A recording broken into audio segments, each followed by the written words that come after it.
Karthik Deepa serial நாளைக்கு ஒரு சூப்பரான ரொமான்டிக்கான எபிசோடு வந்திருக்குன்னே சொல்லலாம். கார்த்திக் வந்து தீபா வந்து கிஸ் பண்ணுற மாதிரி எபிசோட்ஸ்லாம் சீன்ஸ் கொண்டு வந்திருந்தாங்க.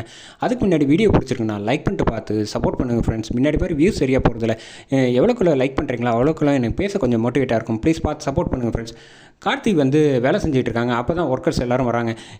எனக்காக வந்து நீங்கள் இவ்வளோ கஷ்டப்படுறீங்களே ஓட்டிலாம் விட்டுட்டு அப்படின்னு சொன்னோன்னே, என்ன சார் பேசுகிறீங்க, நீங்கள் என்னோட முதலாளி, உங்களுக்காக வந்து நாங்கள் வந்து வேலை செய்கிறது வந்து ரொம்ப கடமைப்பட்டிருக்கோம், நீங்கள் ஒன்றும் கவலைப்படாதீங்க அப்படின்னு சொல்லிட்டு, உங்களுக்காக என்ன ஒர்க்கு வேணாலும் நாங்கள் செய்வோம் அப்படின்னு சொல்லிட்டு, நீங்கள் வந்த அன்றைக்கே வந்து உங்களுக்கு லாஸுங்கிற பேர்கள்லாம் வந்து நாங்கள் வந்து விட்டு கொடுத்துட மாட்டோம் உங்களை அப்படின்னு சொன்னோன்னே, ரொம்ப நன்றி, நீங்கள் ஒன்றும் கவலைப்படாதீங்க, உங்கள் குடும்பத்தில் என்ன பிரச்சனை போயிட்டுருக்குன்னு எல்லாமே எனக்கு தெரியும் சார், நீங்கள் தைரியமாக இருங்க, நிச்சயமாக நீங்கள் சவாலில் ஜெயிப்பீங்க அப்படின்னு சொல்லிடுறாங்க.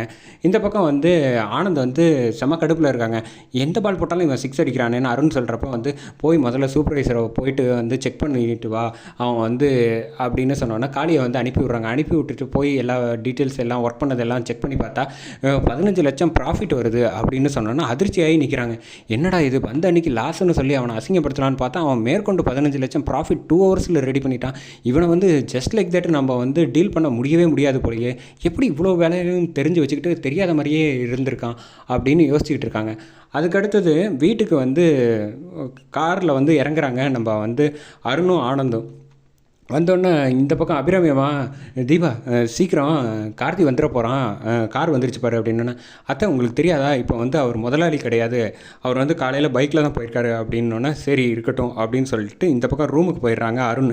அருண் போனோன்னே வந்து, என்ன இன்றைக்கி கார்த்தி வந்து கதற வந்து வேலை செய்ய முடியாமல் தடுமாறி ஓடிட்டானா அப்படின்னு கேட்டோன்னா, ஐஸ்வர்யா கிட்ட, நீ வேற, அவன் ஆனந்தையும் எங்களையும் தான் வந்து ஓட விரட்டுறான், போடுற பால் எல்லாத்துலேயும் அடி வெளுத்தெடுத்து 6 அடிக்கிறான் தெரியுமா அப்படின்னோடனே, என்ன இப்படி சொல்கிறீங்க, அவனுக்கு அவ்வளோ வேலை தெரியுமா அப்படின்னோன்னா, ஆமாம் மொத்த சப்போர்ட்டும் வந்து லேபர்ஸ் அவனுக்கு அதுதானே சப்போர்ட் பண்ணுறாங்க, அதுக்கப்புறம் என்ன கவலை, எதுவாக இருந்தாலும் அவன் அசால்ட்டாக டீல் பண்ணிகிட்டு இருக்கான் அப்படின்னோடனே, இந்த பக்கம் ரியா வந்து சொல்கிறாங்க, முதல்ல வந்து கார்த்தி வந்து எந்த பால் போட்டாலும் 6 அடிக்கிறான் அப்படின்னு பேசிகிட்டு இருக்கப்போ வந்து, சரி நான் ஒன்று சொல்கிறேன் அப்படின்ட்டு ரியா ஐடியா கொடுக்குறாங்க. இந்த இடத்துல தானே தெரியும், வேறு இடத்துல அவனை மாற்றி விட்ருங்க, அப்போ அவனை வந்து முதலாளியே தெரியாதில்ல அப்படின்னா, நீ சொல்கிறதும் கரெக்டு தான், வேறு கம்பெனிக்கு அனுப்பி விடுவோம் அப்படின்னு இவங்களுக்குள்ளே பேசிகிட்டு இருக்காங்க. கார்த்தி வந்து சாப்பிடலான்ட்டு வந்து உட்கார்றப்போ வந்து அபிராமி அம்மா முன்னாடியே வந்து தடுக்கிறாங்க, கார்த்தி சாப்பிடக்கூடாது, அப்படியே சாப்பிடக்கூடாதுன்னு தடுக்கிற லெவலுக்கு உனக்கு அந்த அளவுக்கு தைரியம் வந்துருச்சா அப்படின்னோடனே, பின்ன என்ன அத்தை, எந்த தொழிலாளி வந்து ஏசி ரூமில் உட்காந்துக்கிட்டு இப்படி உட்காந்து டைனிங் டேபிளில் போட்டு சாப்பிடுவான், சவால் விட்டது எல்லாம் மறந்து போயிடுச்சா,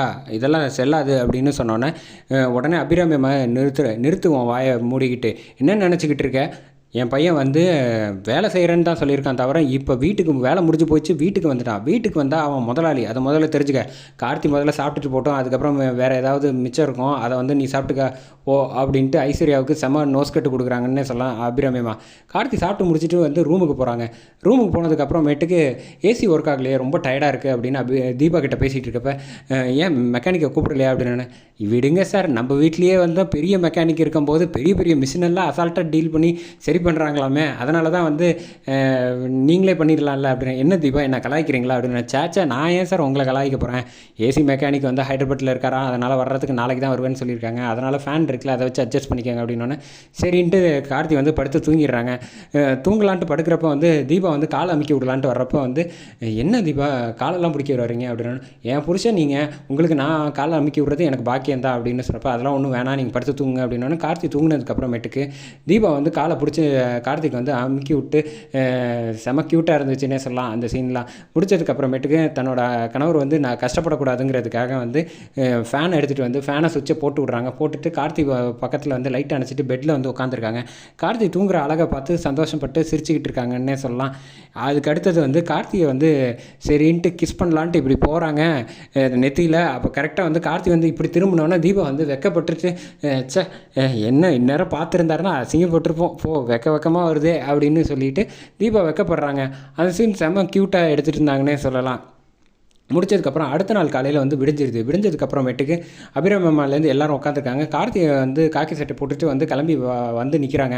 வந்து நிற்கிறப்போ வந்து ஆனந்த் வந்து சொல்கிறாங்க, நீ இனிமேல் வந்து போக வேணாம் அந்த கம்பெனிக்கு அப்படின்னோடனே, நம்ம அபிராமி காஸ்மெட்டிக்ஸ் கம்பெனிக்கு இன்னொன்னே, ஏன் போகக்கூடாதுங்கிற அப்படின்னோடனே, பின்ன என்ன நான் உனக்கு என்ன சொல்லியிருந்தேன், அங்கே என்ன நடந்துகிட்டு இருக்கு அப்படின்னா, நான் நீ சொன்ன வேலையை தானே நான் செஞ்சுருந்தேன், நேற்று ஃபுல்லாக ப்ராஃபிட்டை கூட கொண்டு கொடுத்தேன், நீ எல்லாம் கொடுத்தா சரி, பட் ஆனால் வந்து உன்னை யாரும் வந்து ஒர்க்கராக பார்க்கலையே, எல்லாம் முதல்ல முதலாளியாக தானே பார்த்துக்கிட்டு இருக்காங்க அப்படின்னு சொன்னேன்னா, அதுக்கு அவங்க பார்க்குறாங்கன்னா அதுக்கு நான் என்ன செய்ய முடியும்? நீ எதுக்கு தேவையில்லாமல் ஏன் மேலே போட்டுக்கிட்டு இருக்கேன்? நான் செய்கிற வேலையில் உனக்கு ஏதாவது குறைபாடு இருந்தால் கேளு. நேற்று தான் நான் வந்து அவுட்டன் மட்டும் இல்லாமல் ப்ராஃபிட் வேறு கொடுத்துருக்கேன்ல, அதெல்லாம் மறந்து போச்சு அப்படின்னோன்னே, இங்கே பாரு கார்த்தி, நம்ம 2 பேருக்குள்ளே வந்து போட்டி என்ன?